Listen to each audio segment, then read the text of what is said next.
স্বাগত দর্শক, ৭১ জার্নালে আপনাদের সাথে আছি আমি তানিয়া রহমান। সংবাদ পর্যালোচনা ভিত্তিক নিয়মিত এই অনুষ্ঠানে আমরা খবরের নানান বিষয় নিয়ে বিশ্লেষণ করি। পত্রপত্রিকা, টেলিভিশন, ডিজিটাল মিডিয়া ও নিউজ পোর্টালে যেসব খবর শিরোনাম হয়ে থাকে তা আমরা জানিয়ে দিই। সেই খবরের সাথে যুক্ত মানুষদের আমরা সংযুক্ত করি আমাদের আলোচনা টেবিলে। আমাদের স্টুডিও এবং অনলাইনে সংযুক্ত থাকা অতিথিরা সেসব খবরের গভীরে ঢোকেন। আজ আমাদের সাথে স্টুডিওতে আছেন ডেইলি টাইমস অফ বাংলাদেশের উপদেষ্টা সম্পাদক ইলিয়াস খান। অনেক ধন্যবাদ এবং স্বাগত, যুক্ত হয়েছেন আপনি আমাদের সাথে। আজকে ত্রয়োদশ জাতীয় সংসদ অধিবেশন বসেছে। নতুন সরকার আজকে আনুষ্ঠানিকভাবে সংসদের তাদের উপস্থিতি, বিরোধী দলের উপস্থিতি আমরা দেখেছি। নানা রকম ঘটনাও ঘটেছে, সে খবর নিয়ে তো আলোচনা করবে। আমাদের সাথে অন্যান্য অতিথিরা যুক্ত হয়েছেন, তাদের সাথে দর্শক আপনাদের একটু পরিচয় করে দিতে চাই। যুক্ত হয়েছেন আমাদের সাথে আজিজুল বারী হেলাল এমপি, তথ্য বিষয়ক সম্পাদক কেন্দ্রীয় বিএনপির। আছেন আমাদের সাথে শাহ ইফতেখার তারিক, সাংগঠনিক সম্পাদক ইসলামী আন্দোলন বাংলাদেশের, এবং আছেন এস এম সাইফ মোস্তাফিজ, যুগ্ম সদস্য সচিব এনসিপি। আপনাদের তিনজনকে স্বাগত, ধন্যবাদ সময় দিয়েছেন আমাদের সাথে। ইলিয়াস খান, আপনাকে দিয়ে যদি আলোচনা শুরু করি, সেটি হচ্ছে আজকের সংসদ অধিবেশন কেমন দেখলেন? অধিবেশন শুরু হয়েছে, ভালোই হয়েছে। আমরা জানি যে এই সংসদ অধিবেশনটি আমাদের, যে কথা আমি শুরুতে বললাম, খুব কাঙ্ক্ষিত ছিল। কারণ দীর্ঘদিন সংসদের নামে যে কি বলে এক ধরনের প্রহসন আমরা দেখেছি, যারা সরকারে তারাই বিরোধী দলকে বলা হচ্ছে যে গৃহপালিত বিরোধী দল। প্রকৃত ভূমিকা যেটি সেটি পালন করেনি আমরা দীর্ঘদিন দেখেছি, গত 15.5 বছর। বাট এবার কিন্তু একটি বাংলাদেশের ইতিহাসে ফ্রি ফেয়ার একটা ইলেকশনের মধ্য দিয়ে জনপ্রতিনিধি নিয়ে যেতে হবে। এবং আগের সংসদ, বিশেষ করে 3টি সংসদে যারা ছিলেন সদস্য, তারা কিন্তু প্রকৃত জনপ্রতিনিধি ছিলেন না, কিন্তু তারা ভোটে নির্বাচিত হয়ে আসেনি। ভোট নিয়ে নানা প্রশ্ন আছে। আপনি জানেন যে 14 সালে আমরা দেখেছি বিনা ভোটে 154 জন হয়ে গেছে। তারপর দেখলাম রাতের ভোট, দেখলাম এবার আবার দেখলাম দামি ভোট 24-এ। কিন্তু এবারে যারা নির্বাচিত হয়ে এসেছেন 13 এবং অনেক প্রাণের বিনিময়ে প্রায় 2000 মানুষ মারা গেছে, 40,000 লোক আহত হয়েছে। তারপরে এক ধরনের নতুন পরিবেশে বাংলাদেশের নির্বাচনটি অনুষ্ঠিত হয়েছে এবং দেশে বিদেশে সর্বত্রই। এবং এই প্রথম নির্বাচন বাংলাদেশে একজন মানুষ কিন্তু মারা যাননি। বিরাট ঘটনা। এবং আপনি কোথাও খুব বেশি শুনেন নিশ্চয়ই, আমরা কেউই শুনিনি যে কোথাও মারামারি হয়েছে, কেন্দ্র দখল হয়েছে, এই দৃশ্যগুলো কিন্তু ছিল না। এর মাধ্যমে যারা প্রকৃত জনপ্রতিনিধি তারা নির্বাচিত হয়ে এসেছেন, তারা আজকে সংসদে বসছেন। বিরোধী দল খুব বলিষ্ঠ ভূমিকা পালন করেছে, আমরা দেখেছি তারা আজকেই ওয়ার্কআউট করেছে। ভালো, এটা তো গণতন্ত্রের বিউটি আসলে। এটাই তো ভাইব্রেন্ট সংসদ হলে তো এটাই হতে হবে। যেমন তাদের যে আপত্তি সেটি তারা জোরালোভাবে জানিয়েছেন। হয়তো আবার সরকার যদি ভালো কাজ করে তাদের দৃষ্টিতে সেটি অ্যাপ্রিসিয়েট করবে। এবং তারা একটু বলেছে যে আমরা কি ছায়া মন্ত্রিপরিষদ গঠন করবে। এটি অত্যন্ত ভালো দিক। আশা করতে চাই আমরা, বাংলাদেশের মানুষ দীর্ঘদিন গণতন্ত্রহীন অবস্থায় ছিল, দেশের সংসদে যে মূল ভূমিকাটি সেটি পালন করেনি। তো নতুন সংসদের কাছে আমরা প্রত্যাশা করি বাংলাদেশ যাতে সামনের দিকে এগিয়ে যেতে পারে। কারণ আমরা অনেকে খুব গা রক্ষার জন্য বলি যে 54 বছর গণতন্ত্রের জন্য বেশি সময় না, 54 বছর কমও সময় না। কিন্তু গণতন্ত্র, শিশু গণতন্ত্র বলি, শিশু গণতন্ত্র কিন্তু এখন আর নেই। এখন আমাদের সামনের দিকে এগিয়ে যেতে হবে। এবং আমাদের তরুণ বন্ধুরা যারা 24 সালে আন্দোলনটি করেছে, অনেকে জীবন দিয়েছে, বিএনপি বা জামাত সহ অন্যান্য রাজনৈতিক দলগুলোই ছিল। এবং স্বৈরাচার বিরোধী আন্দোলনে যে দলগুলো ছিল তার অধিকাংশই কিন্তু এই সংসদে আছে, 9টি দল এই সংসদে আছে। এটি অত্যন্ত পজিটিভ দিক। আমরা আশা করতে চাই সকল ভেদাভেদ ভুলে অন্তত রাষ্ট্রের প্রশ্নে, জাতীয় প্রশ্নে সবাই যেন ঐক্যবদ্ধ থাকে। ইতিপূর্বে আমরা কিন্তু এসব প্রশ্নে সবাইকে ঐক্যবদ্ধ হতে দেখি। আলোচনা করবার আরো সময় আছে আমাদের। আমি একটু যেতে চাই এস এম সাইফ মোস্তাফিজ আপনার কাছে। সেটি হচ্ছে যে মাননীয় প্রধানমন্ত্রী তারেক রহমান তার সংসদের আজকের অধিবেশনের শুরুতে তার বক্তব্যে তিনি বলেছেন কাঙ্ক্ষিত সংসদীয় গণতন্ত্রের যাত্রা শুরু হয়েছে। আপনার দৃষ্টিতে এই মন্তব্যটি কিভাবে দেখছেন? সমালোচক এবং যারা দেখছেন তাদেরকে শুভেচ্ছা জানাচ্ছি। যে দীর্ঘ একটা লম্বা সময় পর আসলে আমরা আমাদের আজকে একটা কাঙ্ক্ষিত দিনে আমরা উপনীত হতে পেরেছি। এবং প্রায় 17-20 বছরের একটা ক্রান্তি লগ্ন পেরিয়ে বাংলাদেশের মানুষ তাদের সেই কাঙ্ক্ষিত সংসদীয় অধিবেশনে আজকে দেখতে পেল। এবং যিনি প্রধানমন্ত্রী আছেন তারেক রহমান সাহেব, তার বক্তব্য তিনি যা বলেছেন সেটাকে আমি পজিটিভলি নিচ্ছি। এবং বাংলাদেশের স্বার্থে নতুন ভাবে যদি আমাদের এগোতে হয়, সবাইকে সাথে নিয়ে আসলে আমাদের সামনের দিকে এগোতে হবে এবং একটা হেলদি, একটা প্রাণোজ্জ্বল সংসদীয় অধিবেশন এবং সংসদ আমরা সবাই চাচ্ছি। এবং দলমত নির্বিশেষে জুলাইয়ের যে আকাঙ্ক্ষা, জুলাইয়ের আকাঙ্ক্ষা তো একটা সামষ্টিক জায়গা থেকে আমরা বিবেচনা করতে পারি, যেটা আসলে 54 বছর ধরে বাংলাদেশের জনগণ পায়নি, দেখেনি। এবং যেই বঞ্চনার জন্য, যেই শোষণের জন্য, যেই বৈষম্যহীনতার জন্য আমাদের এই জুলাইতে এত মানুষ শহীদ হয়েছে, এত মানুষ অঙ্গহানি হতে হয়েছে, তাদের সেই স্বপ্নের বাংলাদেশ বিনির্মাণ করার জন্য সরকারি দল, বিরোধী দল মিলে আসলে কাজ করতে হবে। যদিও আমরা দেখতে পেলাম যে হাসিনার যে পালিত চুপ্পু, তার মাধ্যমে সংসদীয় অধিবেশনের একটা পার্ট তিনি প্লে করেছেন, যেটার ক্ষেত্রে আমাদের আগে থেকে আমরা বিরোধিতা করছিলাম এবং আমরা বারবার বলছিলাম যে উনাকে আসলে অপসারণ করে যদি এটা শুরু করা যায়, কিন্তু তারপর আমরা দেখেছি যে আসলে সেটি আসলে তোয়াক্কা করা হয়নি। এইটা আমাদের জন্য খুবই দুঃখজনক এবং আমরা এটা আসলে এক্সপেক্ট করিনি। নিশ্চয়ই এই বিষয়টি নিয়ে আমরাও আলোচনা করতে চাই। আমাদের সাথে যেহেতু আজিজুল বারী হেলাল এমপি আছেন, তবে তার আগে আমি একটু শাহ ইফতেখার তারিকের কাছেও একটু আসতে চাই। সেটি হচ্ছে যে আপনার দৃষ্টিতে, যদিও আপনাদের প্রতিনিধিরা সংসদে নেই, তারপরেও আপনার দৃষ্টিতে সংসদ অধিবেশন আপনারা লক্ষ্য করেছেন, কেমন হলো প্রথম দিনের অধিবেশনটি? ধন্যবাদ আপনাকে। আলোচনায় যারা যুক্ত আছেন তাদেরকেও মোবারকবাদ জানাচ্ছি এবং যারা এই মুহূর্তে অনুষ্ঠানটি দেখছেন তাদের সকলকে ইসলামী আন্দোলন বাংলাদেশের পক্ষ থেকে শুভেচ্ছা জানাচ্ছি।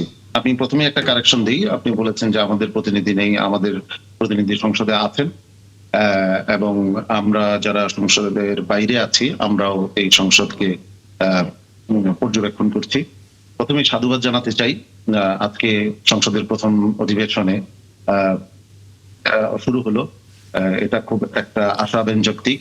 আমরা আশা করব সংসদ প্রাণবন্ত থাকবে, সংসদ কার্যকর হবে এবং জুলাইয়ের যে আকাঙ্ক্ষা, সেই আকাঙ্ক্ষা বাস্তবায়নে সংসদ কার্যকর ভূমিকা রাখবে। প্রকৃত স্বাধীনতা এবং সার্বভৌমত্বের স্বাদ মানুষ যে পাচ্ছে না, সেই না পাওয়ার বেদনাটা দূর হবে এবারের সংসদের মধ্য দিয়ে, এটা আমরা প্রত্যাশা করি। সংসদ উত্তপ্ত থাকুক, সংসদ প্রাণবন্ত থাকুক, এটা প্রত্যাশা। রাজপথ যেন উত্তপ্ত না হয়, সেই পরিস্থিতি যেন সৃষ্টি না হয়, এটাই আমাদের প্রত্যাশা। দেশ এগিয়ে যাক। দেশের মানুষ স্বাধীনতার 54 বছর পরে এসে যে সুফল পাওয়ার কথা ছিল তা পায়নি। মেহনতি মানুষ এখনো পর্যন্ত স্বাধীনতার প্রকৃত স্বাদ তারা পায়নি। অর্থনৈতিক মুক্তি, অর্থনৈতিক বৈষম্যহীনতার স্বাদ তারা পায়নি। এটা এবার পাক, এটা আমরা প্রত্যাশা করি। এখনো পর্যন্ত মাননীয় প্রধানমন্ত্রী হিসাবে যিনি দায়িত্ব নিয়েছেন জনাব তারেক রহমান, তার ভূমিকাকে সাধুবাদ জানাচ্ছি, ইতিবাচক ভাবে দেখতে চাই। তবে কিছু বিষয়ে দ্রুত তার পদক্ষেপ আমরা প্রত্যাশা করছি। তিনি নতুন বার্তা দিচ্ছেন, যেটা আমাদের মধ্যে আশা জাগাচ্ছে। দেখা যাক এটা কতটুকু উনি সফল করতে পারেন, সেই প্রত্যাশায় আমরা রইলাম। কিন্তু সারা দেশে তার দলের নামে যা হচ্ছে বিভিন্ন জায়গায়, এটা আমরা প্রত্যাশা করি না। এটাকে খুব কঠোর হস্তে দমন করা উচিত। ওনার স্বার্থেই দমন করা উচিত, ওনার সরকারের স্বার্থেই দমন করা উচিত, দেশের স্বার্থেই দমন করা উচিত। বিভিন্ন জায়গায় যে অরাজকতা চলছে, এই অরাজকতার জায়গাগুলি দ্রুত অ্যাড্রেস করে এগুলিকে পদক্ষেপ না নেওয়া হয়। কিছু কিছু পদক্ষেপ নেওয়া হচ্ছে, সেই জন্য ধন্যবাদ জানাচ্ছি, কিন্তু আরো ব্যাপকভাবে আমরা পদক্ষেপ আশা করছি। সবাইকে, সংসদে যারা গিয়েছেন, সরকারি দল, বিরোধী দল, সকলকে শুভেচ্ছা জানাচ্ছি এবং এই সংসদ প্রাণবন্ত হোক সেই প্রত্যাশা রাখছি। ধন্যবাদ শাহ ইফতেখার তারিক। আমি দুঃখিত, আপনাদের একজন প্রতিনিধি আছেন, হয়তো কোনো কারণে আমার কাছ থেকে তথ্যটি হয়তো একটু আমি বলতে ভুলে গিয়েছিলাম, তার জন্য ক্ষমা চেয়ে নিচ্ছি। আজিজুল বারী হেলাল এমপি, আপনি আছেন আমাদের সাথে। সেটি হচ্ছে আপনার কাছেও সাধারণভাবেই আসলে আলোচনা শুরু করতে চাই যে আজকের সংসদ আপনার দৃষ্টিতে কেমন হলো, সেটি কতটা প্রাণবন্ত হলো, এবং যেহেতু সামনের দিনগুলো এখনও পড়ে আছে, আমরা সামনের দিনগুলোতে কেমন দেখতে পাবো? আপনার কথা আমরা শুনতে পাচ্ছি না। ধন্যবাদ আপনাকে। যে আজকে আমি সংসদ অধিবেশনে যোগ দিলাম একজন নতুন সংসদ সদস্য হিসাবে। আমার একটা এক্সাইটিং ইভেন্টস আমার জন্য এটা, এবং একই সাথে একটা আবেগেরও জায়গা এখানে রয়েছে যে আমাদের গণতন্ত্রের যে পথিকৃৎ, তার mother of democracy Begum Khaleda Zia, যিনি গত 17 বছর এই গণতন্ত্রকে উত্তরণের জন্য, গণতন্ত্র প্রতিষ্ঠার জন্য যে লড়াই তিনি করেছিলেন এবং যে নির্যাতন তিনি ভোগ করেছেন, তার পরিবার, তার দল, দেশের মানুষ সবাই নির্যাতন ভোগ করেছেন। আজকের এই সুন্দর দিনটি তিনি যদি উপস্থিত থাকতেন তাহলে আমাদের কাছে আরো ভালো লাগতো, কিন্তু তিনি আজকের এই সুন্দর দিনটিতে অনুপস্থিতিতে আমাদের মধ্যে একটি আবেগ সৃষ্টি করেছে, একটা আবেগ ঘন পরিবেশও সৃষ্টি হয়েছিল।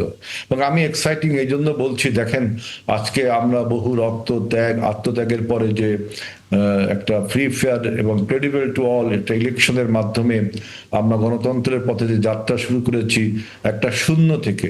দেখেন যে স্পিকার ছিল না, ডেপুটি স্পিকার ছিল না, সেখানে আপনি দেখেছেন যে বাংলাদেশের স্বাধীনতার পরে প্রথম সংসদ 73-তে যে সংসদটা বসেছিল একজন পার্লামেন্টের মেম্বারের সভাপতিত্বে, আপনার আব্দুর রশিদ তর্কবাদী খুব সম্ভব সভাপতিত্বে প্রথম সংসদটির সূচনা হয়েছিল।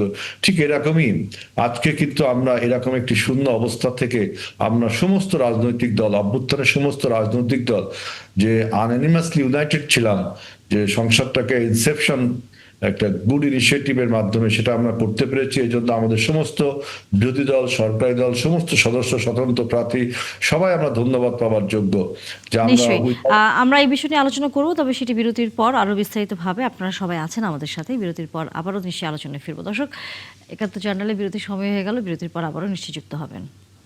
ধন্যবাদ দর্শক, সাথে থাকার জন্য আমন্ত্রণ আবারও একাত্তর জার্নালে। আজকে যেহেতু ত্রয়োদশ জাতীয় সংসদ অধিবেশন বসেছে, প্রথম দিনের নানা খবর আসলে সকল গণমাধ্যমেই আছে। ইলিয়াস খান, আপনাকে যদি এখন এই পর্বের আলোচনা শুরু করি, রাষ্ট্রপতির ভাষণ সবচেয়ে নজর ছিল সবার, এবং সেখানে বিরোধী দলের ওয়াকআউট কিভাবে দেখছেন? না, রাষ্ট্রপতি আসলে তো ব্যক্তি না, এটা একটা প্রতিষ্ঠান। আজকে তার ভাষণটি লক্ষ্য করবেন, এবং তার ইতিপূর্বে যখন আওয়ামী লীগ ক্ষমতায় ছিল তখনকার ভাষণ আমরা দেখেছি একদম বৈপরীত্য কিন্তু আছে, একদম পুরো রিভার্স। তখন যিনি তেমন শহীদ রাষ্ট্রপতি জিয়াউর রহমানের নিয়ে নানা মন্তব্য করেছেন, বাট এখন কিন্তু তার পক্ষে অনেক কথা বলেন। যে একসময় তারা স্বীকারই করতে চাইতেন না যে তিনি স্বাধীনতার ঘোষক, বাট এখন কিন্তু এগুলো সব স্বীকার করে নিয়েছেন। তিনি প্রতিষ্ঠান, তিনি লিখিত বক্তব্য আসলে পাঠ করেছেন। অনেকে এগুলো নিয়ে প্রশ্ন করেছে যে তিনি এরকম রিভার্স হয়ে গেলেন। আজকে আলোচনা শুনছিলাম, বাট আমাদেরকে এটা বুঝতে হবে এটা কিন্তু প্রতিষ্ঠান।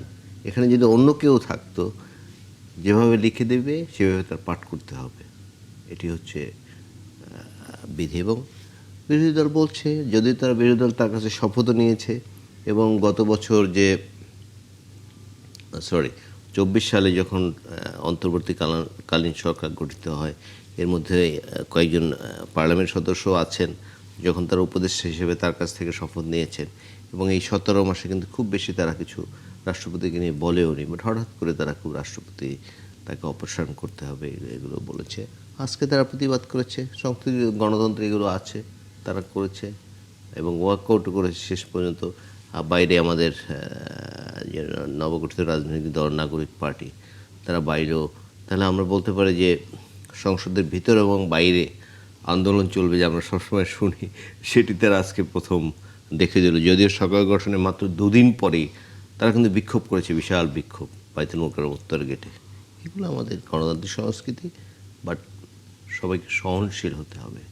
আমাদের প্রতিবাদের ভাষা, নাম উচ্চারণের ধরন, কারণ আমি কিন্তু একটা প্রতিষ্ঠানকে, আমি একটি চেয়ারকে অনার করতে হবে আমার, সেটি আমাদের মাথায় রাখা উচিত বলে আমি মনে করি। এস এম সাইফ মোস্তাফিজ, আপনার কাছেই আসতে চাই, যেহেতু আপনারাই সবচেয়ে বেশি এই বিষয়ে বারবারই বলেছেন, রাষ্ট্রপতির ভাষণ যদি হয় সংসদে ওয়াকআউটের, মানে আপনাদের দলের পক্ষ থেকে বারবারই বলা হয়েছে, আপনাদের সংসদ সদস্যরা বলেছেন, এবং বিরোধী দলের পক্ষ থেকেও, জামাত ইসলামের পক্ষ থেকেও এই বিষয়টি বলা হয়েছে। কিন্তু বিধি অনুযায়ী এই বিষয়টি আজকে হয়েছে। একটু বলবেন আমাদেরকে, যে প্রশ্নটি আসলে সবার কাছেই বারবারই আসে, যে এই রাষ্ট্রপতির কাছে শপথ নেওয়া, এই রাষ্ট্রপতির 17 মাস গেল সরকার যখন ছিল, তখন কেন আপনাদের দলের সরকারে থাকা সত্ত্বেও একবারও রাষ্ট্রপতির বিষয়ে, পদত্যাগের বিষয়ে আলোচনা হয়নি, এখন কেন? ধন্যবাদ এই প্রশ্নের জন্য। দেখেন, আমরা যারা দীর্ঘদিন ধরে আসলে আন্দোলন সংগ্রাম বা বিভিন্ন মুভমেন্টের সাথে ছাত্র অবস্থা থেকে জড়িত ছিলাম, আমাদেরকে কিছু ক্যারেক্টার বা কিছু মানুষ অনেক বেশি মানে উৎসাহিত করতো রাজনীতির ক্ষেত্রে বা অনেক আইডিওলজি জায়গা থেকে। তার মধ্যে অবশ্যই আমি আমাদের আপসীর নেত্রী বেগম খালেদা জিয়ার কথা উল্লেখ করতে চাই। তার নিজের স্টেটমেন্ট আমরা অনেক সময় শুনেছি যে তিনি আসলে বলেছেন যে বাংলাদেশের গণতন্ত্র পুনরুদ্ধার করার জন্য এই সংবিধানকে আসলে ছুঁড়ে ফেলে আমাদের সামনে এগোতে হবে। এবং যখন আসলে জুলাই গণ অভ্যুত্থান সংগঠিত হলো এবং ছাত্র জনতার অভ্যুত্থানের মধ্য দিয়ে বাংলাদেশ আরেকটি নতুন সময়ে পদার্পণের দিকে আগাচ্ছে, সে সময় কিন্তু আমরা দেখেছি যে যে রাজনৈতিক দলগুলো ছিল তারা হচ্ছে যে সেনাপ্রধান ছিলেন তার সেখানে সদর দপ্তর বাসভবনের ওইখানে একরকম বৈঠক করতে গিয়েছিলেন এবং তখন একরকম ঘটনা বা একদিকে মোড় নিচ্ছিল সবকিছু। কিন্তু তখনও কিন্তু ছাত্র তরুণরা যারা ছিলেন সামনের সারি থেকে, আমি স্পেশালি বলতে চাই আমাদের আহ্বায়ক নাহিদ ইসলাম থেকে শুরু করে যারা ছিলেন, তারা কিন্তু চেষ্টা করেছেন যেন একটা সঠিক মানে ভুল পথে যেন বাংলাদেশ আবার না যায় এবং সেই জায়গা থেকে ফিরিয়ে আনার চেষ্টা হয়েছে। এবং আমরা খুব দায়িত্বশীলতার সাথে আমরা চেষ্টা করেছি বিএনপি বা বাংলাদেশ জামাত ইসলামী সহ যারা স্টেক হোল্ডার আছেন তাদের সাথে আলোচনা করে একটা সিদ্ধান্ত নেওয়ার ক্ষেত্রে। প্রথমে এটা একটা বিপ্লবী সরকারের দিকে কিন্তু চাইলেই তরুণরা যেতে পারতো, কিন্তু আমরা বলেছিলাম যে একটা জাতীয় সরকারের দিকে যেতে, যেখানে যারা যারা আমাদের স্টেক হোল্ডার আছেন সবাই যেন একটা সমান মর্যাদার সাথে একটা এই সিচুয়েশনে হ্যান্ডেল করতে পারে। কিন্তু দেখা গেছে যে সেই সময় আসলে তাদের থেকে আমরা বাধা পেয়েছি এবং তারা সেক্ষেত্রে রাজি হয়নি। এবং আমরা তো সংবিধানকে আসলে ছুঁড়ে ফেলে দিয়ে চুপ্পু সাহেব যিনি আছেন ওনাকে আসলে সেই জায়গা থেকে অপসারণ করে সেই জায়গাটা আমরা সংগঠিত করতে চেয়েছিলাম। কিন্তু আমরা দেখেছি বারবার সংবিধানের দোহাই দিয়ে বিএনপি এই জায়গাটা বারবার কালক্ষেপণ করেছে এবং সেক্ষেত্রে ধরেন যে সংবিধানের ধারা অব্যাহত রাখার ক্ষেত্রে 106 ধারার আলোকে ওথ নেওয়ার একটা সিচুয়েশন তৈরি করা হয়েছে এবং বারবার আমাদেরকে তারা আশ্বাস দিয়েছেন যে কিছুদিন পরই তাকে হচ্ছে কোনো একটা প্রক্রিয়াতে সরানো হবে। কিন্তু আমরা দেখেছি নানা রকম প্রক্রিয়ার আবর্তন হলেও বিএনপি তাকে কখনোই সরাতে চায়নি। এই নিয়ে আন্দোলন হলেও তারা তাকে বারবার আগলে রেখেছে এবং আমরা আজকেও দেখলাম সাংবিধানিক ধারার জায়গাটা যেহেতু তারা বারবার বলে, সেক্ষেত্রে কিন্তু সংসদীয় অধিবেশনে তাকে অভিশংসন করে আসলে সেই সুযোগটা কিন্তু তাদের হাতে ছিল।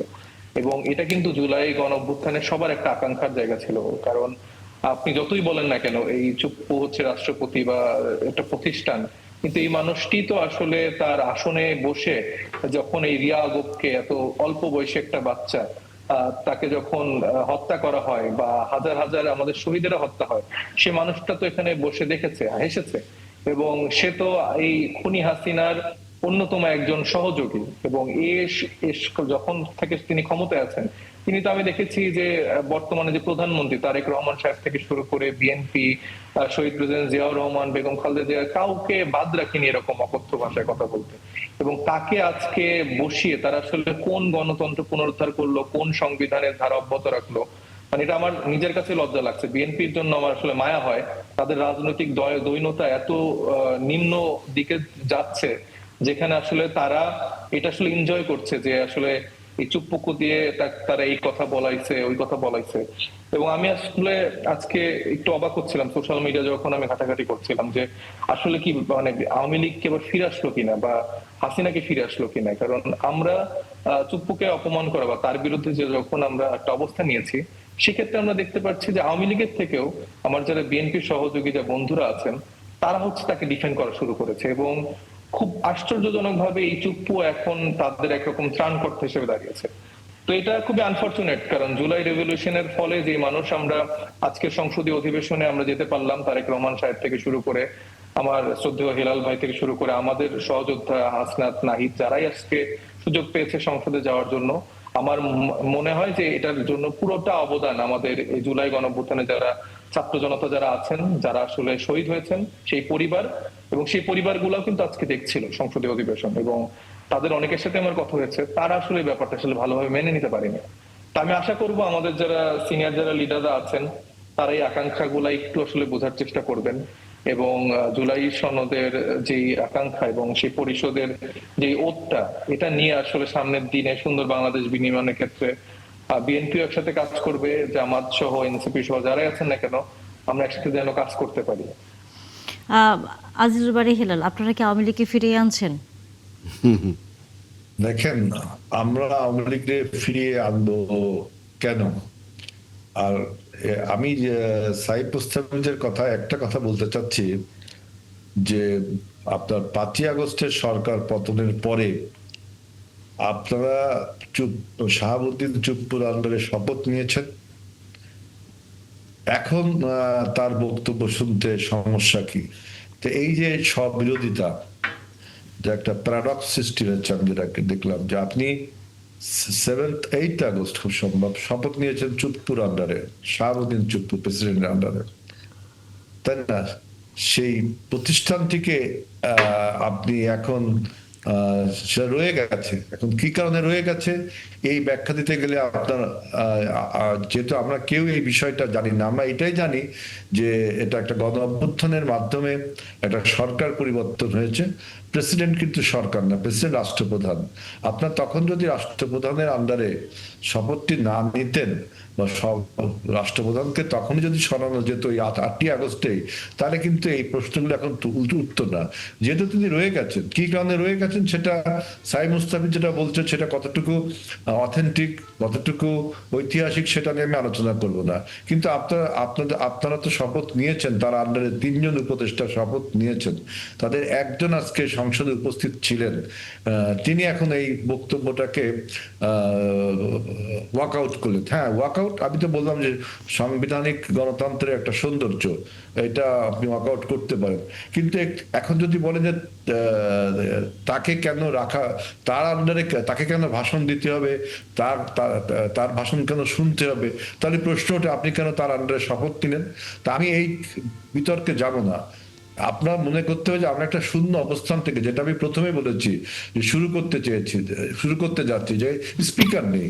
আপনি দেখেন, আমি বললাম 73-এ যা হয়েছে এখনো তাই হলো, স্পিকার নেই, ডেপুটি স্পিকার নেই, মানে who will preside over the session. তখন একটা আপনি দেখেন সাংবিধানিক উপায়েই অথবা ডক্টরিন অফ নেসেসিটি, আমি দেখো না সাংবিধানিক উপায়েই আপনার প্রধানমন্ত্রীর প্রস্তাব করলেন একজন সংসদের নাম, আমরা আনঅনিমাসলি সবাই সাপোর্ট দিলাম যে ডক্টর খন্দকার মোশাররফ হোসেন স্যার, তার সভাপতিত্বে অধিবেশনটা শুরু হলো। অর্থাৎ জিরো থেকে বিগিনিং করতে হলো আমাদের। এই যে আমরা সবাই ঐক্যবদ্ধ হলাম এই বিষয়টা, এটাও কিন্তু একটা সৌন্দর্যের দিক। এবং তারপরে স্পিকার, ডেপুটি স্পিকার নির্বাচিত হলো, এরপরে শোক প্রস্তাব হলো, যে অর্ডিন্যান্স গুলো আমরা আজকে উত্থাপন করলাম আমাদের আইনমন্ত্রী, সে অর্ডিন্যান্স গুলো তো আপনার শাহাবুদ্দিন চুপ্পু কর্তৃক, অর্থাৎ ডক্টর ইউনূস সরকারের অর্ডিন্যান্স 133টি, এটা তো শাহাবুদ্দিন সাহেবের স্বাক্ষরেই এসছে, তাই না? তাহলে সেই অর্ডিন্যান্স গুলো তো আলোচনা করছেন, তাহলে এগুলোকে আপনি সবরিতা বলবেন না? আপনি একটা জিনিস শুরু করবেন কিভাবে আপনি বলেন? আপনি প্রথমে যে কাজটা করেননি সেই কাজের আপনার দায়িত্ব এখনো আপনাকে বহন করতে হবে, তাই না? আপনি এই অর্ডিন্যান্স গুলো আপনার যে আজকে উত্থাপিত হলো, এটা কিভাবে উত্থাপিত হবে তাইলে আপনি বলেন? এটা শাহাবুদ্দিন চুপ্পু কর্তৃক ইউনূস সরকারের অধীনে এই অর্ডিন্যান্স গুলো হয়েছে। সবগুলোর মধ্যে একটা সবিরোধিত্ব রয়েছে। অতএব আপনারা যে ওয়াকআউট করেছেন, এটাকে কিন্তু এটা সৌন্দর্য একটা দিক। আবার আসবেন, যেহেতু প্রশ্নটা শেষ হয়েছে, যে প্রশ্নে আপনারা ওয়াকআউট করেছেন সে প্রশ্ন তো শেষ হয়েছে, অর্থাৎ আবারও সংসদ প্রাণবন্ত হবে। আমরা চাচ্ছি যে গণ অভ্যুত্থানের সকল শক্তি আমরা ইউনাইটেডলি আমাদের যে গণতান্ত্রিক অগ্রযাত্রা, এই অগ্রযাত্রা ধরে রাখবো এবং ফ্যাসিবাদ যেন আবারও প্রতিষ্ঠিত না হতে পারে। এজন্য আমাদের প্রধানমন্ত্রী দেখেন আজকে বলেছেন যে এই সংসদ জনগণের সংসদ, এই সংসদ কোনো দলের সংসদ না। স্পিকারের উদ্দেশ্যে বলেছেন আপনি এখন থেকে সংসদের স্পিকার, আপনি কোনো দলের স্পিকার না। এই যে আমাদের যে একটা কর্ডিয়ালিটি অ্যাটিটিউড, এটাকে কিন্তু আমি মনে হয় যে আগামী পার্লামেন্টটা অনেক প্রাণবন্ত হবে। এই সমস্ত জিনিসকে আপনি যদি সামনে তুলে আনেন, তাহলে কিন্তু আগাতে পারবো না, কোনো না কোনো ভাবে তো আপনাকে স্টার্ট করতেই হবে। সুতরাং আমার দৃঢ় বিশ্বাস এই আগামী যে পার্লামেন্টটা হচ্ছে, দেখেন কত আজকে অনেক আপনার মানুষ ধারণা করেছিল যে সংসদে প্রথম থেকে ওয়াকআউট হবে, গন্ডগোল হবে, চিৎকার হবে, কিচ্ছু কি হয়েছে? আপনার শেষে শাহাবুদ্দিন প্রেসিডেন্টের ভাষণের সময় আপনারা ওয়াকআউট করেছেন। সেই ওয়াকআউটকে তো আমরা বলেছি যেটা গণতন্ত্রের একটা সৌন্দর্য, যখন আপনি প্রশ্ন তুলছেন তখন আমরা বলছি যে আপনার তো এর আন্ডারে শপথ নিয়েছেন, অতএব এটা স্ববিরোধিতা। সুতরাং আলোচনা সমালোচনা করে তর্ক বিতর্ক ডিবেটস আর্গুমেন্টস এর মাধ্যমে আমাদের সব সমস্যার সমাধান হবে। জুলাই সনদ নিয়ে এত কথা বলা হয়, দেখেন জুলাই সনদ বাস্তবায়নের ব্যাপারে বা জুলাই সনদ মানার ব্যাপারে বিএনপি কত কর্ডিয়াল। বিএনপি সবার আগে সিগনেচার করেছে, তারপরে জামাত সিগনেচার করেছে, আমাদের সাইদ মুস্তাফিজদের দল তো সবার শেষে সিগনেচার করলো। আমরা সাধুবাদ জানাই, আমি এটাকে সমালোচনা করছি না। এবং জুলাই সনদে রয়েছে যে ডেপুটি স্পিকারকে আমরা বিরোধী দলকে দিব, জুলাই সনদের বক্তব্য, সেই জুলাই সনদের ডেপুটি স্পিকারকে আমরা বিরোধী দল নিবে, সেটা সংবিধানে ইনকর্পোরেট হওয়ার আগেই আমাদের কর্ডিয়ালিটিটা দেখেন, আন্তরিকতা দেখেন। আপনার ইনকর্পোরেট হওয়ার আগেই আমরা বলছি যে ঠিক আছে ডেপুটি স্পিকারটা বিরোধী দল পাবে। অর্থাৎ জুলাই সনদ যে আমরা মানবো অক্ষরে অক্ষরে, আমাদের নোট অফ ডিসেন্ট সহ, সেটার একটা দেখেন কর্ডিয়ালিটি। কিন্তু বলা হচ্ছে যে বিএনপি জুলাই সনদ মানে না। আমি তো দেখলাম যে বিএনপি সবচেয়ে বেশি জুলাই সনদটাকে আপনার ওবে করছে বা মানছে। এবং সাইফ মুস্তাফিজ, আপনি নিশ্চয়ই এই বিষয়গুলো মন্তব্য করবেন, আপনার চেহারা দেখে তাই মনে হচ্ছে। তবে সেই মন্তব্য শোনার আগে শাহ ইফতেখার তারেক, আপনার কাছে একটু আসতেই চাই। সেটি হচ্ছে রাষ্ট্রপতির ভাষণের পরে সংসদে যে উত্তপ্ত পরিস্থিতি তৈরি হয়েছে, সেটি আপনি কিভাবে দেখছেন? এবং একই সাথে এনসিপির নেতারা যে অভিযোগ করছেন যে বিএনপি আওয়ামী লীগকে এক ধরনের ফিরিয়ে আনার প্রক্রিয়ার মধ্যে আছে, তার সাথেও একমত কিনা? আমার আগে যে দুজন আলোচক আলোচনা করলেন, তাদের দুজনের কথার মধ্যেই কিন্তু যুক্তি আছে। অতএব কোনো যুক্তিকে ফেলে দেওয়ার মতো না একেবারে। 5ই আগস্টের পরবর্তী সময়টা যদি আমরা একটু কল্পনা করি, অনেক কিছুই আমরা যেভাবে চেয়েছিলাম সেভাবে হয়নি, এটা ছিল বাস্তবতা।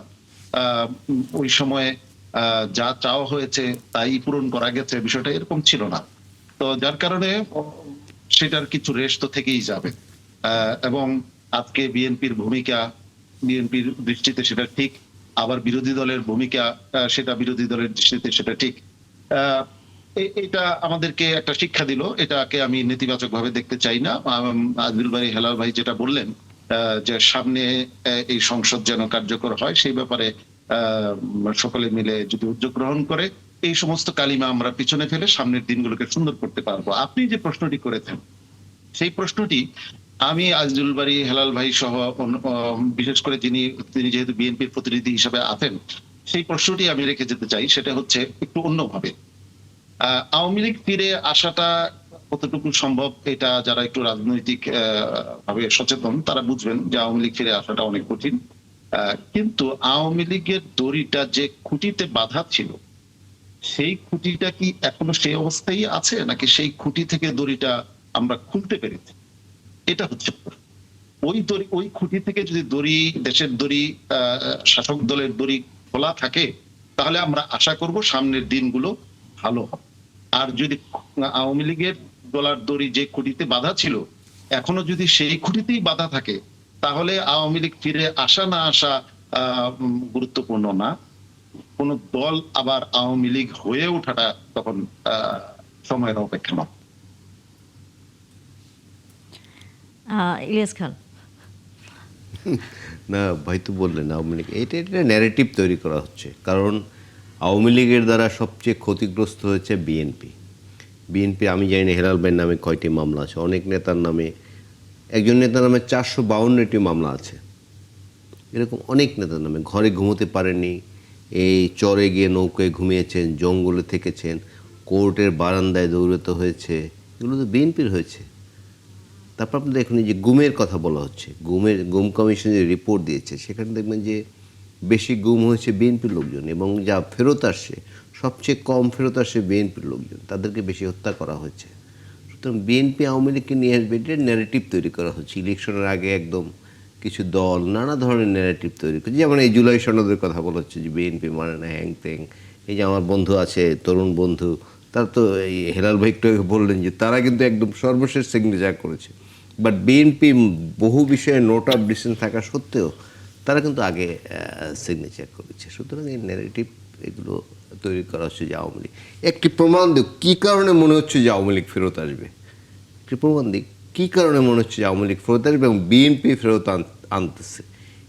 আপনি দেখুন বিএনপি কতভাবে ক্ষতিগ্রস্ত। আজকে যিনি প্রধানমন্ত্রী, তিনি 17 বছর দেশে থাকতে পারেননি, তার মৃত ভাইয়ের মুখটি তিনি দেখতে পারেননি, তার মাকে মাত্র 2বার দেখেছেন 17 বছরে। তাকে বিভিন্নভাবে শারীরিকভাবে নির্যাতন করা হয়েছিল আমরা জানি। সবচেয়ে তো বিএনপি জিয়া পরিবার ক্ষতিগ্রস্ত হয়েছে, এবং আজকে যে বেগম খালেদা জিয়ার মৃত্যু হয়েছে, হয়তো আমরা অনেকে বলি যে পরিণত বয়সে মৃত্যু, বাট এটি কিন্তু সত্য। তিনি বিনা চিকিৎসা অনেক দিন জেলে ছিলেন, প্রায় 6 বছর তিনি জেল খেটেছেন। সুতরাং এর চেয়ে বিএনপি চেয়ে বেশি ক্ষতিগ্রস্ত কেউ হয়নি।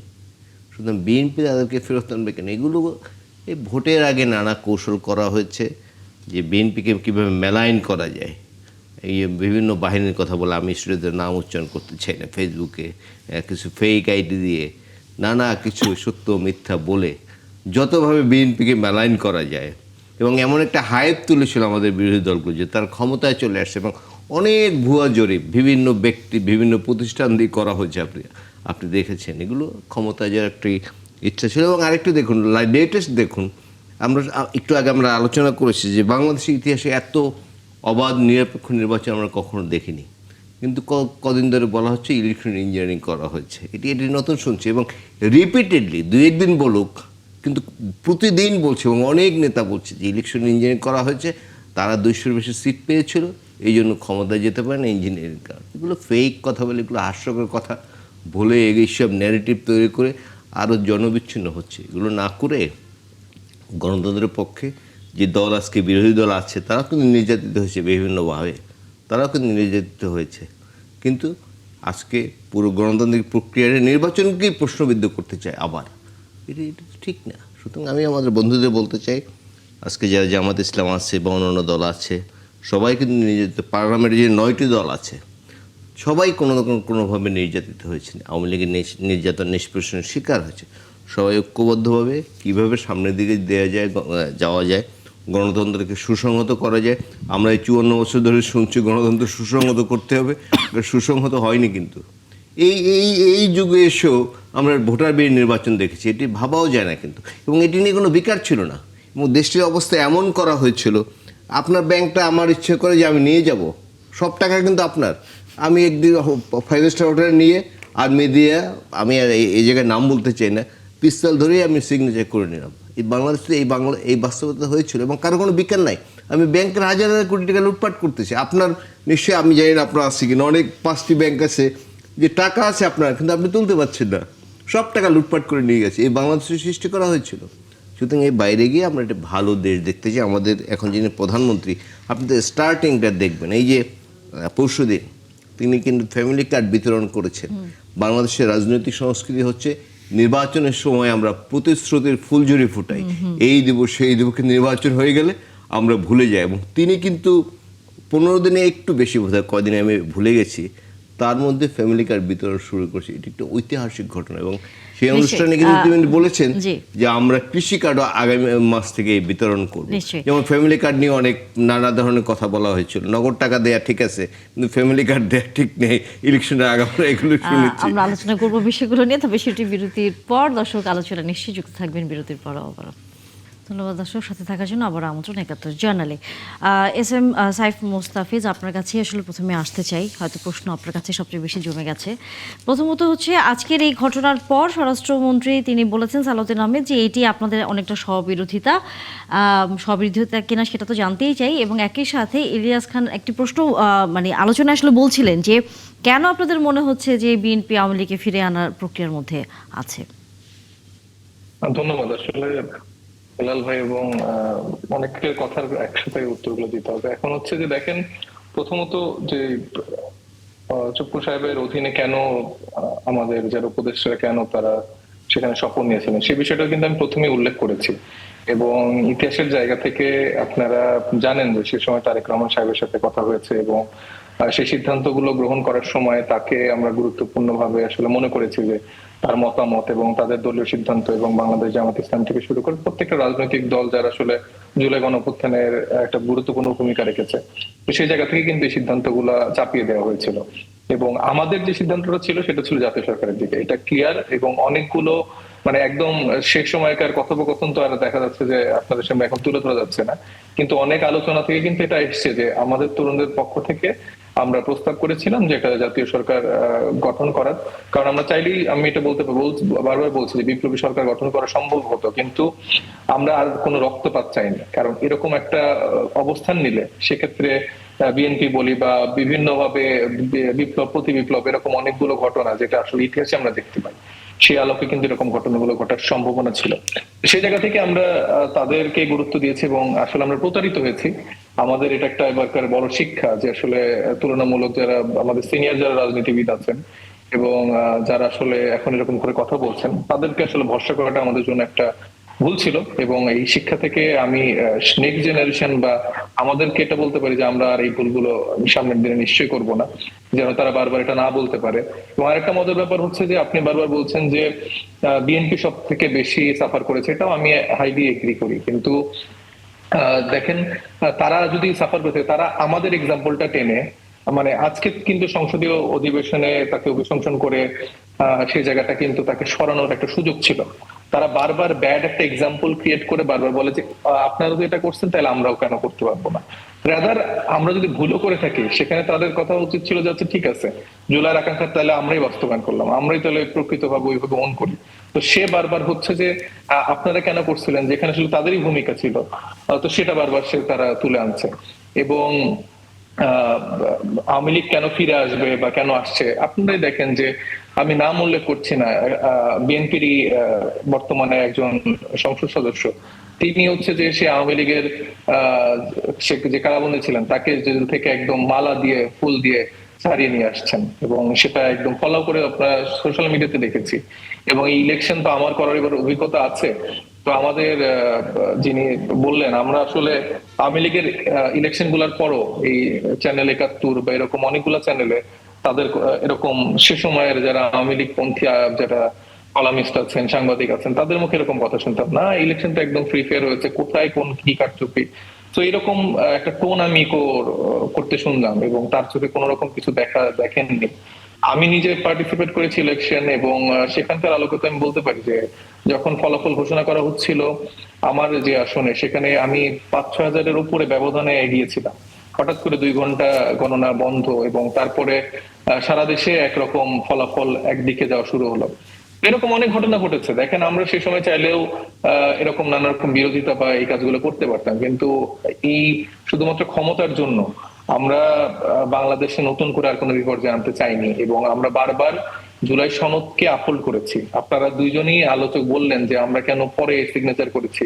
আমাদের পরে সিগনেচার করার জন্যই আসলে এই আইনি ভিত্তি পাওয়ার একটা সুযোগ তৈরি হয়েছে, গণভোট যুক্ত করা হয়েছে। না হলে তো তা হতো না। আপনারা যেরকম জুলাইয়ের এর আগে আরেকটা ওত নিলেন এবং সেই জুলাই সনদের কোনো তো আইনি ভিত্তিটা আপনারা রাখতে চাননি। তো তরুণরা এই জায়গাটায় কঠোর অবস্থানে ছিল দেখে কিন্তু এই পরিণতির দিকে আমরা এগোতে পেরেছি। এবং সর্বশেষ আমরা দেখলাম যে সেই জুলাই সনদটাকেও আসলে এখন বাস্তবায়নের দিকে নানাভাবে ব্যাহত করা হচ্ছে। আমি জানি না, আমি হয়তো জানার ক্ষেত্রে আমার অজ্ঞতা থাকতে পারে, কিন্তু বিশ্বের কোন জায়গায় এরকম আছে যে মানে সংবিধান যারা সংস্কার করবে সেটা তো কোথাও আসলে এটা মানে যুক্ত থাকার কথা না। তো এবং নির্বাচন করার আগেই তো এটা উল্লেখ করা ছিল যে জুলাই সনদের ব্যাপারটার ক্ষেত্রে যে 2টি বিষয়ে শপথ নিতে হবে। তো হঠাৎ করে বিএনপির যিনি আজকে স্পিকার হলেন, সে হাফিজ সাহেবের কাছে আমরা শুনেছি যে আমরা তখন এই বিষয়গুলো মেনে নিয়েছি কারণ আমরা নির্বাচনটা তাড়াতাড়ি চেয়েছি এবং এটা না হলে আসলে নির্বাচন হতো না। তো তারাই স্ববিরোধী অনেকগুলো বক্তব্য এবং তাদের যে দ্বিচারিতা, তারা যে আসলে জাতির সাথে প্রতারণা করেছে, তাদের এরকম সিনিয়র অনেকগুলো লিডারের কথা আমরা বলতে পারি। এবং আওয়ামী লীগকে তারা ফিরিয়ে আনার সর্বচেষ্টা করছে, যেখানে যে উচ্ছিষ্ট যেসব আওয়ামী লীগরা আছে, এরকম চুপ্পুর মতো যেসব লোকজনরা আছে, তাদেরকে নানাভাবে এম্পাওয়ার করা হচ্ছে, তাদেরকে ভোটের মাঠে তারা নানাভাবে ব্যবহার করার চেষ্টা করেছে, ক্যাডার ভিত্তিক রাজনীতির ক্ষেত্রে বলেন, সাংগঠনিক জায়গা থেকে বলেন, এবং তাদের রেখে দেওয়া অনেক অর্থ সম্পদ তারা যেহেতু এখন পাহারা দিচ্ছে, সেই জায়গায় তো তাদের আসলে এই জায়গাটা প্রয়োজন। এবং আমি তো উল্লেখ করলাম, আপনি বুঝে থাকার কথা যে আসলে কোন এমপির কথা বলছি, কে আসলে ফুলের মালা দিয়ে আওয়ামী লীগকে বরণ করছে। তো এই মানুষগুলো তো আস্তে আস্তে অ্যাকোমোডেট হচ্ছে। এবং আমার আরেক সমালোচক কিন্তু বললেন যে যেই খুঁটিতে যে জোটটা ছিল সেটা এখন কোন অবস্থায় আছে। এবং আমরা দেখতে পাচ্ছি যে আওয়ামী লীগ কিন্তু উচ্ছ্বসিত, মানে বিএনপির জয় বলেন বা বিএনপির মুখগুলাতে আমরা সোশ্যাল মিডিয়াতে দেখছি তারা উচ্ছ্বসিত হচ্ছে এবং তারা অ্যাকোমোডেট হচ্ছে, যেটা খুবই আনফরচুনেট বিএনপির জন্য, যারা আসলে দীর্ঘ 17 বছর ধরে লড়াই সংগ্রাম করেছে বিশেষ করে আমি হেলাল ভাইদের মতো যারা নেতারা আছেন তাদের কথা উল্লেখ করতে চাই। এখন আমরা দেখতে পাচ্ছি যে কিছু সুসময়ের পাখি যারা বিভিন্ন সময়, মানে তারেক রহমান সাহেবকে ছাড়া বলছি, যে যারা সুযোগ ছিল দেশে থেকে রাজনীতি করার, তারা লন্ডনে ছিল, তারা এই অমুক দেশ ছিল, নাম না জানি না আমরা, এরকম অনেক দেশের নাগরিকত্ব নিয়ে সে দেশে বসবাস করতো, কিন্তু সাফার করেছে আমার শাহজাদপুরের যে তৃণমূলের যারা নেতাকর্মী বিএনপির আছে তারা। এখন আমি তাদেরকে দেখছি তারা কোথাও ইম্পর্ট হচ্ছে না, বরঞ্চ এই সুসময়ের পাখিরা যারা এখন দেশে এসছে তারা রাতারাতি এমপি হয়ে গেছে, মন্ত্রী বনে গেছে।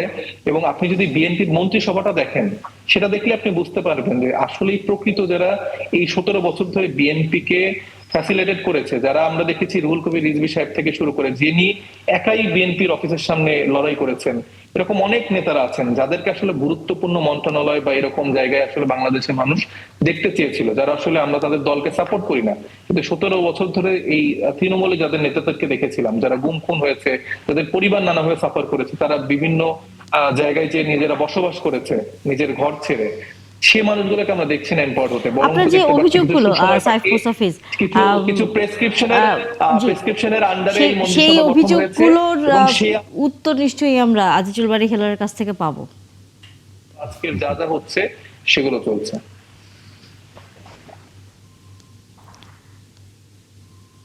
আজিজুল বারী হেলাল, আপনি কি আমাকে শুনতে পাচ্ছেন? হ্যাঁ, শুনতে পাচ্ছি। জি, সাইফ মুস্তাফিজ যে কথাগুলো বলছেন বারবার, বিএনপি প্রতারণা করেছে জাতির সাথে এবং তাদের সাথেও নানা ধরনের যে বিষয়গুলো সামনে তিনি তুলে ধরেছেন, এবং আওয়ামী লীগকে বারবারই বলা হচ্ছে যে তারা পুনর্বাসনের, মানে আপনারা পুনর্বাসনের চেষ্টা করছেন নানা দিক দিয়ে।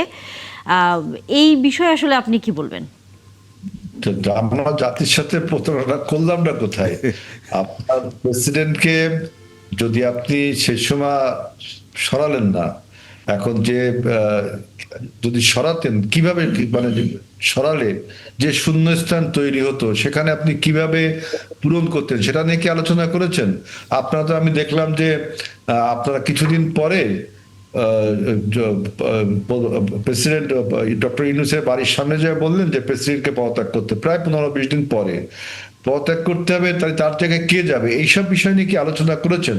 এটা কিন্তু আমরা বা আপনি জাতীয় রাজনীতিবিদদের আপনারা আশ্বস্ত হয়েছিলেন যে কি প্রেসিডেন্ট থাকলে সমস্যা নেই, এইরকম কথা বলছেন।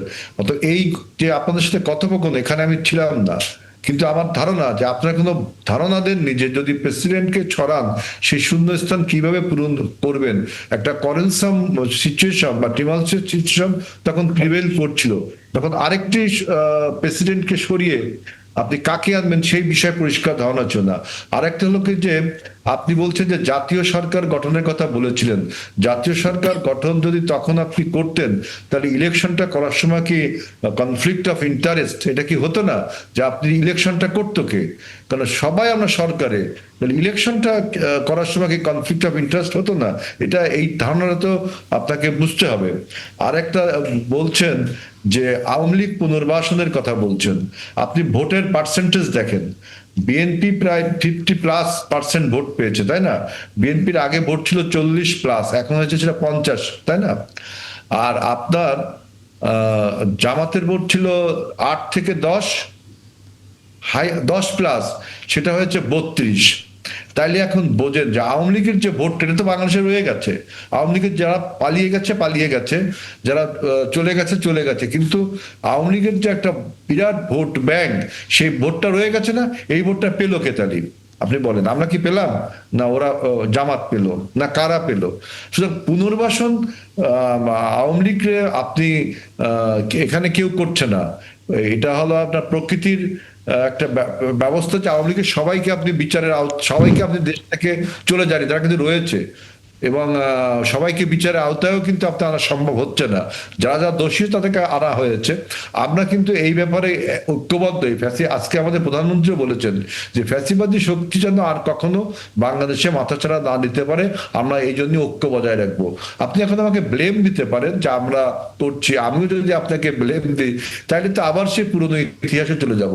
Let's go for a good initiatives to establish the harmonious cooperation to eradicate the Awami fascism, তাই না? আমাদের এখন এই সমস্ত আলোচনা না করে আমাদের মেন হলো যে আমরা এই সংসদটাকে কার্যকর করে দেশের আপনার উন্নয়ন এবং ফ্যাসিবাদী শক্তি যেন আর প্রভাব বিস্তার করতে না পারে, এবং আমরা যেন আপনার পিছিয়ে পড়া জনগোষ্ঠী হিসাবে আর বিশ্বের বুকে না পরিচিত হই। আমাদের সামনে এখন বহু চ্যালেঞ্জ, দেখেন ইকোনমিক চ্যালেঞ্জ, আজকে বিশ্বব্যাপী যে একটা উন্মাদনা সৃষ্টি হয়েছে ইরান যুদ্ধের ফলে, এইটা আমাদের দেশের, শুধু আমাদের দেশ না, সারা পৃথিবীকে কাঁপিয়ে তুলছে। বিশেষ করে দ্রব্যমূল্য, তারপরে জ্বালানি, সভ্যতার যে চালিকা শক্তি জ্বালানি, এইসব বিষয় আমাদের ফেস করতে হবে। এরপরে আমাদের জুলাই সনদে কত 84 পয়েন্টস, এইসব নিয়ে আলোচনা করতে হবে, সেটাকে সাংবিধানিক রূপ দিতে হবে, আইনি ভিত্তি দিতে হবে, তারপরে আবার সেই আলোকে দেশ চালাতে হবে। কত কাজ আমাদের বাকি রয়ে গেছে। আমি আজকে সংসদে যে দেখলাম যে 1 মিনিট আপনার দম ফেরানোর সময় নেই, যে মানে একটার পর একটা আপনার প্রস্তাবনা তুলছে, সেটার উপর আলোচনা। আজকে তো আপনার উদ্বোধনী অনুষ্ঠান ছিল, সুতরাং সবকিছু সেরিমোনিয়াসলি কিছু ভূমিকা দিয়ে হয়েছে, কিন্তু এরপর তো পূর্ণাঙ্গ আলোচনা যাবে। এখন যদি আমরা এই পুরনো কুতর্কগুলো, এগুলো আমি বিতর্কের কুতর্ক বলবো, এই কুতর্কগুলো তুলে আনেন, তাহলে কিন্তু এই সংসদকে যদি কার্যকর করতে না পারেন, তাহলে কিন্তু অটোমেটিক্যালি ওই ফ্যাসিবাদী শক্তির পুনর্বাসন হওয়া লাগবে না, ও কিন্তু এমনি পুনরুজ্জীবিত হয়ে যাবে। সুতরাং আমাদের ঐক্য ঠিক রাখতে হবে, সংসদটাকে ভাইব্রেন্ট করতে হবে। এখন যদি নির্বাচনকে আপনি বলেন যে এখানে রিগিং হয়েছে, এখানে ইলেকশনে ইঞ্জিনিয়ারিং হয়েছে, তাহলে আমরাও যদি এরকম কিছু কিছু অভিযোগ করি, তাহলে লাভটা কার হচ্ছে? ওই পারাবত্য ফ্যাসিবাদী শক্তির, যে ওরাও ইলেকশন ক্রাফট করতো, আমরাও করছি, তাহলে ওদের সাথে আমাদের পার্থক্য থাকলো কি? বরঞ্চ আমি মনে করি যে ডক্টর ইউনূস যেটা বলেছিল যে ঐতিহাসিক নির্বাচন, তার থেকেও আমি দেখলাম যে এই নির্বাচন নিয়ে কত কিছু ফোরকাস্ট করা হয়েছিল, যে নির্বাচন হবে না, নির্বাচনে গন্ডগোল হবে, পুলিশ কাজ করতে পারবে না, মনোবল ভেঙে যাবে। কিন্তু সব তর্ক বিতর্ককে বাদ দিয়ে আমরা কি একটা ফ্রি ফেয়ার ক্রেডিবল ইলেকশন করতে পারিনি? এটা শুধু কি credible to domestically? No, it is credible to internationally. আমরা এত জি, আমরা ফিরবো আলোচনায়, কারণ বিরোধী দলের পক্ষ থেকে বলা হয়েছে যে ছায়া সংসদের একটি বিষয় এবার থাকবে, যারা সরকারের সকল বিষয়ের দিকে নজর রাখবে। আমরা সেই বিষয় নিয়ে একটু আলোচনা করব বিরতির পর। নিশ্চিত দর্শক, আপনারা বিরতির পর আলোচনায় যুক্ত হবেন। ধন্যবাদ দর্শক, সাথে থাকার জন্য আমন্ত্রণ আবারও ৭১ জার্নালে। আমরা আলোচনার একেবারে শেষ প্রান্তে রয়েছে। ইলিয়াস খানের মধ্যে প্রশ্ন আছে আমাদের অতিথিদের। না, প্রশ্ন হচ্ছে এটাই যে প্রথম দিন থেকে যে সংসদে ধরুন সরকারি দল আর বিরোধী দল কি বলে এক ধরনের মুখোমুখি বলা যায় অনেক সময়, আমি যদিও এটাকে উত্তপ্ত বলতে চাই না, তো এটি কি কন্টিনিউ করবেন? আমরা একটা ভালো সংসদ পাবো, আমরা কি আশা করতে পারি? একটা প্রাণবন্ত সংসদ পাবো? আমরা উত্তপ্ত সংসদ না বলে প্রাণবন্ত সংসদ আদৌ পাবো কিনা? হেলাল ভাই আছেন, তিনি কি বলবেন? তিনি তো একজন সংসদ সদস্য। আমরা কি আশা করতে পারি? প্রাণবন্ত এবং উপভোগ্য হবে। আজকে তার একটা নমুনা আপনারা দেখেছেন, যে আমি বলছি যে 0 থেকে শুরু হলো, আপনি কিভাবে শুরু করতেন, এইটাই তো আপনার একটা $1 মিলিয়ন কোশ্চেন ছিল। সেখানে আমাদের সমস্ত রাজনৈতিক দল আনএনিমাসলি ইউনাইটেড হয়েছে যে প্রধানমন্ত্রী একজন সদস্যের নাম প্রস্তাব করেছে, ডক্টর খন্দকার মোশাররফ হোসেন স্যারের নাম, তিনি সভাপতিত্বে শুরু করেছেন। এই প্রেসিডেন্স আমাদের ছিল 73-তে আব্দুর রশিদ তর্ক বাগিশের মাধ্যমে যে সূচনা হয়েছিল, সেরকম একটা শূন্যতা আমাদের এখানে শুরু হয়েছিল। আমরা সেটা সবাই মিলে ঠিক করেছি, এবং একজন সদস্যর অধীনে আমরা স্পিকার নির্বাচন করে স্পিকারটা আবার অধিবেশন শুরু করলো। সেখানে শোক প্রস্তাব হলো, 133টি অর্ডিন্যান্স জারি হলো, 5টি কমিটি হলো, দিনে সব কাজ হয়েছে। এবং দেখেন যে যখন সদস্য নির্বাচিত হলো, তখন কিন্তু বিরোধী দল থেকে তাকে কংগ্রাচুলেট করা হলো, স্পিকারকে কংগ্রাচুলেট করা হলো, ডেপুটি স্পিকারকে কংগ্রাচুলেট করা হলো, এবং শোক প্রস্তাবে কংগ্রাচুলেট করা কথা বললো। আপনার প্রেসিডেন্টের ভাষণের সময় আপনি ওয়াক আউট করলেন। আমরা সেটা বলছি যে সংসদীয় গণতন্ত্রের একটা বিউটি, এটা থাকতেই পারে। তারা যে ফিরে আসবে না এমন কোনো কথা না। ওই প্রশ্নটা যেহেতু প্রেসিডেন্টের বক্তব্য শেষ, এখন তো আবার সংসদ শুরু হবে, এবং সংসদের সামনে কতগুলো দেখেন, তখন অনেক হয়তো আলোচনার সুযোগ হবে। শাহ ইফতেখার তারিক, আপনার কাছ থেকে শেষ মন্তব্য নিতে হবে, আমাদের সময় আসলে একেবারে কম। একেবারে শেষ। যাই হোক, নতুন সংসদ, প্রথমে সুন্দর সুন্দর কথা আমরা শুনতে পাচ্ছি। মাননীয় প্রধানমন্ত্রী চমৎকার কথা বলছেন, আমরা আশাবাদী হচ্ছি, জনগণ আশাবাদী হচ্ছে। বিরোধী দল প্রথম দিন ঝাড়ু হাতে রাস্তায় নেমে পড়লেন। এখন অবশ্য মিরপুরের লোকজন ঝাড়ু খোঁজে, ঝাড়ুদার পাওয়া যাচ্ছে না। তো সকলে ইতিবাচক ভূমিকায় নেমেছেন, এটা ভালো। আমরা এই ইতিবাচকতা দেখতে চাই। আমাদের যদি গোল্ডফিশ মেমোরি না হয়ে থাকে, 2008-এর নির্বাচনের পরে শেখ হাসিনা তিনি কিন্তু চমৎকার চমৎকার কথা বলেছিলেন। তার মন্ত্রীরা মুহূর্তে বিভিন্ন জায়গায় হঠাৎ হঠাৎ হাসপাতালে যাচ্ছেন, হঠাৎ হঠাৎ অনেক কিছু করছেন। কিন্তু কিছুদিন পরে দেখলাম যে আশেপাশে তোষামোদীদের ভিড় দেখা যাচ্ছে। আজকের এই সরকারের আশেপাশেও কিন্তু তোষামোদীদের ভিড় দেখা যাচ্ছে। বিএনপিকে অনেক বেশি সতর্ক হতে হবে। আমাদের যেন ওই যে মুখ পুড়েছে, চুন খেয়ে মুখ পুড়েছে, সেই অভিজ্ঞতা যেন আবার না হয়। আমি বিএনপিকে বলবো যে জুলাই সনদ থেকে যত বেশি সরে যাবে এই সরকারের সামনে চ্যালেঞ্জ তত বড় হবে। কারণ বিএনপির সামনে অনেক বড় চ্যালেঞ্জ। ক্ষমতায় যারা এখন অধিষ্ঠিত হয়েছেন তাদের সামনে অর্থনৈতিক চ্যালেঞ্জ এত বড় আকারে আসবে, যদি জুলাই সনদ নিয়ে ওনারা প্রথমেই হাউকাও বাজিয়ে দেন, তখন কিন্তু ওই মূল চ্যালেঞ্জে ওনারা হেরে যাবেন। অতএব আমরা চাই না এই সরকার ব্যর্থ হোক, আমরা চাই এই সরকার সফল হোক, আমরা চাই বিরোধী দল সফল হোক, সকলে মিলে আমরা দেশটাকে সুন্দরভাবে গড়ে তুলি। অবশ্যই। আমি আমাদের ইলিয়াস সাহেবের সাথে একটাই বলতে চাই, উনি বলেছেন যে শ্রেষ্ঠ নির্বাচন হয়েছে। আরেকটু পরে টের পাবেন ইঞ্জিনিয়ারিং যে কোন কোন লেভেলে হয়েছে, এটা বিএনপিও জানে, বিরোধী দলও জানে। খেলা যে কোন কোন লেভেলে চলেছে এখন তো উভয় পক্ষ থেকে আস্তে আস্তে বের হচ্ছে। ইনি বলছেন ইনি ইঞ্জিনিয়ারিং করেছেন, উনি বলছেন উনি ইঞ্জিনিয়ারিং করেছেন। অতএব ইঞ্জিনিয়ারিং এর ফলাফল নিয়ে এখন আমরা মাঠ ঘোলা করতে চাই না। আমরা চাই দেশের পরিস্থিতি ভালো থাকুক। আমরা পেছনকে পেছনেই ফেলে দিতে চাই, সামনের দিকে আমরা ঐক্যবদ্ধভাবে দেশটাকে গড়ে তুলতে চাই। সাইফ মুস্তাফিজ, শেষ 1 মিনিটের কোনো মন্তব্য যদি থেকে থাকে। জি, দেন এগেন আমিও খুব পজিটিভলি আসলে চিন্তা করতে চাই এবং আমি মনে করি যে একটা প্রাণবন্ত সংসদ আমরা চাই এবং বর্তমান সরকারের যে নীতিমালা বা যে কাজগুলো করছে পজিটিভলি আমি দেখতে চাই। কিন্তু আমি আসলে এগুলোর পেছনের ঘটনাগুলো খুব একটা খুঁজে পাচ্ছি না। যেরকম ফ্যামিলি কার্ডকে আমি অ্যাপ্রিসিয়েট করি যে এটা ওনারা বাস্তবায়ন করছে পাইলট প্রজেক্ট হিসেবে, কিন্তু আমি অনেককেই জিজ্ঞাসা করেছি যে আসলে এটার খাতটা কি সেটা এখনো কেউ বলতে পারিনি। সো এত হাজার কোটি টাকার আপনি প্রতি মাসে বরাদ্দ দিচ্ছেন, কোন খাত থেকে এই টাকাটা অ্যালোকেট হবে, যেখানে আসলে আমাদের বর্তমানে ভাই বললো যে ইকোনমিক্যাল স্ট্রাকচার বা এই জায়গাটা কতটা ভঙ্গুর অবস্থায় আছে, সেখানে আপনি প্রতি মাসে যদি এত বড় একটা অ্যামাউন্ট মানুষকে দিচ্ছেন, সে টাকাটা কই থেকে আসবে? সেটা যদি এরকম হয় যে তারা নতুন গভর্নর বসেছে, সে নতুন টাকা ছাপিয়ে টাকার মান কমিয়ে সে টাকা দিতে চায়, সেটাও হতে পারে। বাট আসলে আমি এই ব্যাপারগুলোকে একটু নিশ্চয়ই, লক্ষ্য যেহেতু রাখা আপনারা প্রতিনিধিত্ব করবেন সংসদে, নিশ্চয়ই এই বিষয়গুলো সরকারের মুখোমুখি আপনারা করবেন। আমরাও সাধারণ মানুষ এই বিষয় সম্পর্কে হয়তো পরবর্তীতে পরিষ্কার হতে পারবো। আলোচনা সামনে চলবে, যেহেতু অধিবেশন সামনে যত আসবে ততই হয়তো আলোচনা করবার আরও নানা দিক সামনে চলে আসবে। ধন্যবাদ আপনাদের সবাইকে এবং ইলিয়াস খান অনেক ধন্যবাদ সময় দিয়েছেন এবং দর্শক আপনাদেরও ধন্যবাদ। দেখা হচ্ছে আবারও ৭১ জানালে।